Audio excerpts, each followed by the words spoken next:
The moment where something actually starts to come alive, that like little happy moment is what I really like. And then in the 3D world, like you're able to rig objects and make them move. And I think that's beautiful too, because especially for someone who comes up with creative stories and like these characters and having like backgrounds for them, and then being able to rig it and make it move, it's like magic almost. I had a moment in college where it was my first 3D character class and I created a little creature, and as I was rigging it, I was learning how to rig. I wasn't very good at it. I made its ear twitch for the first time and I like broke down. I started crying. It was such a like a moment where I was like, wow, this is what I want to do, because like the passion just overflowed as I saw it. Like it moved its ear, and then I was able to move its head, and then it was walking, and then it was jumping, and it was amazing. So that's another thing that I really love about it, is like those little moments where like you do break down a little bit because what you're creating is so pretty. So if you think about it, humans are actually like designed to digest stories.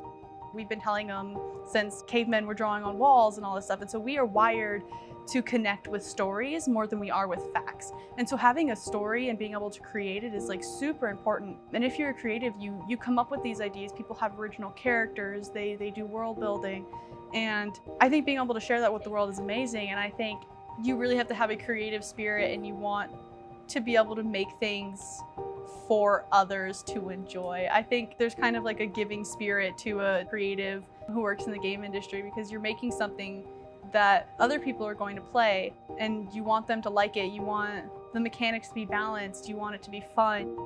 There's a lot of thought processes that go behind that. So I think if you like art, if you like design, if you love stories, if you like bringing stories to life, and if you're just passionate about bringing people together by playing games, I think you'd fit really well in the game industry.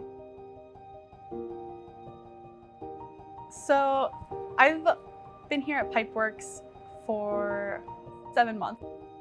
I don't know too much yet because I'm still really learning and stuff, but on the projects I have been on, Pipeworks is really big about collaboration, communication, and making cool stuff. So we do a lot of co-development with other studios and stuff like that. And the great thing about Pipeworks is you never know what you're going to be doing, because you're always doing something new and you're always continuously learning.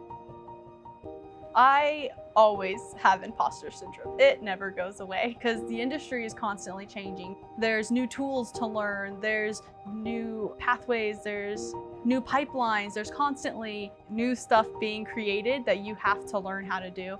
And so I'm always like, I'm behind, I don't know enough. And I was lucky enough, I had a really good professor in college, and he basically told me to ignore all of that and just say yes. So whenever I get imposter syndrome and I'm like, I shouldn't be able to do this, like I'm not good enough to do this, I do it anyways. There's this thing online where it's like, if you can't beat the fear, do it scared. And that's what I do all the time, is do things scared. And then once you're done with it, you'll realize I shouldn't have been afraid of that. It wasn't that scary to begin with. I think with life advice as well, is like, you're constantly going to be learning new things. And so branding yourself as a lifelong learner young, and being able to be like, I still have so much to learn, and then chasing the things that you want to learn is super important. Creativity is a monster on its own, and I think the only way to develop your own creativity and keep inspiration alive within yourself is to continuously be looking for inspiration.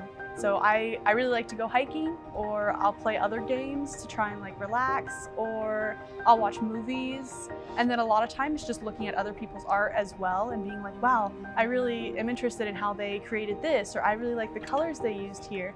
And it'll spark something, and you just follow that spark until you've got a nice little fire of your own. And I think that's another like big thing. I know a lot of people will say it, but it's like, just be happy. Like, if you find something that makes you happy, don't let other people make you feel bad for it. Even if you think it's weird or if it's not cool or anything, like, just love it, because that's the most pure and the best thing that you can have. Like, I go on rampages about webtoons and mangas and comics, and when I was in Middle school, high school wasn't the coolest thing, but as I've gotten older, like you just own it. Own what you love and own what makes you special and unique, and I think you'll do really well in life.